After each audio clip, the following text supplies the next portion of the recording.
The night was unusually silent, the kind of silence that warned something was terribly wrong. The cold wind rattled the bus stop sign as headlights barely revealed a tiny silhouette sitting alone on the icy bench, until a passing CEO slammed his brakes and froze in shock. A frail voice whispered, "Sir, my mom said she'll come back, but she never did."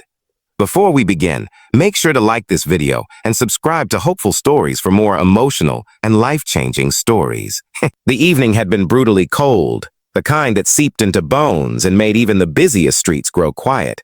But for Christopher Hale, the city's youngest self-made CEA, the silence only amplified the loneliness he carried since the loss of his wife 3 years ago. After another long day at the office, he decided to take the longer route home, hoping the quiet drive would clear his mind, but fate had a different plan.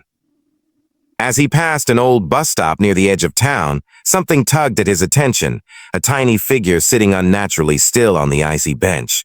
At first, he thought it might be a pile of discarded clothes, but then the figure moved, slowly, painfully, and his instincts screamed. He pulled over, stepped out into the biting air, and approached cautiously.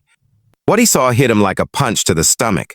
A little girl, no older than 8, wrapped in a thin jacket far too small for winter, her legs stiffened by metal braces strapped to her shoes.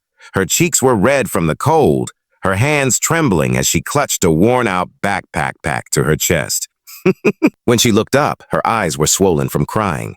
"Sweetheart," Christopher whispered, kneeling in front of her, "what are you doing out here alone?" She swallowed hard, her voice barely audible. "My mom, she told me to wait here. She said she'd come back after talking to someone, but she didn't." She looked at the dark road hopelessly. "I've been waiting since morning." Christopher felt his heart twist painfully. The girl tried to adjust her metal leg braces, wincing as one strap dug into her skin. Huh? He asked gently. "Lily?" she whispered. "I can't walk fast." That's why Mom gets angry. Her words made his jaw clench. No child should ever believe their disability was a burden. He gently draped his coat around her tiny shoulders. She shivered at the sudden warmth, her eyes widening as if she wasn't used to kindness. "Do you know where your mom went?" he asked softly. Lily looked at the ground.